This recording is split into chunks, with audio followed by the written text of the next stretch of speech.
Casimero 4 alas angas ng Pinas at Naoya Inoue. Ibinandera na nga po ni Bob Arum ang magiging laban o posibleng laban ngayong 2024. And bago tayo magpatuloy, please huwag mo naman kalimutan mag-like, or kung medyo mabigat yan, kahit pa-share na lamang po, okay na po ako doon. Maraming salamat po.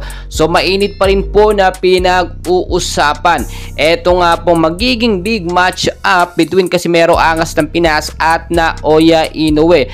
Kung matatandaan po ninyo, nagkaroon na ng bagong boxing promotion itong si Casimero Angas ng Pinas. Sinasop na dumadaan sa matinding training si Alas para nga sa kanyang magiging bigating laban. Inaasahan po ngayon 2024 isa hanggang dalawang match or laban ang posibleng maikasa dito kay Casimero, at isa na nga po doon ang laban niya kay Naoya Inoue. Recently lang talaga nagbigay na ng post or nagpahiwatig na itong si Casimero sa boksingerong kanyang makakalaban at wala naman siyang ibang pinariringgan dyan at gusto talagang makakalaban. Dati pa hinahamon niya walang iba kundi halimo ng Japan na si Naoya Inoue. Samantalang sa kampo naman ni Inoue, wala silang magagawa at hindi sila pwedeng tumanggi kapag top rank na CEO na ang nagpa-unlock sa kanila lumaban dito kay Alas, at sa Amerika po mangyayari ang laban.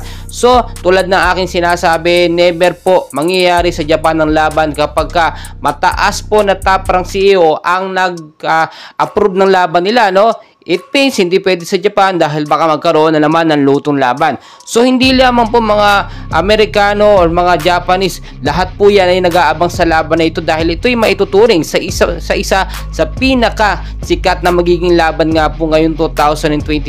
Undefeated na Naoya Inoue versus dito sa ating Angas ng Pinas na si Casimero Angas ng Pinas. Tingnan nyo mabuti.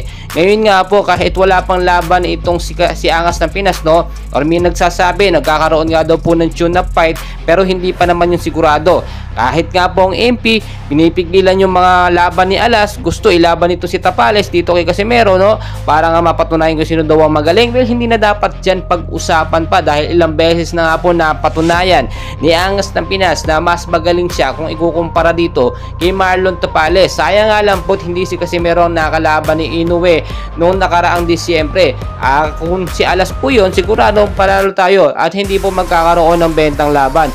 Very obvious naman na talagang gustong maibawi or maiangat po ni Casimero Angas ng Pinas ang karangalan ng bansang Pilipinas sa larangan ng boxing pagdating nga po doon sa pagkakatalo kay Naoya Inoue. Well mga kaibigan, ang dami pa nating kaganapan na dapat malaman.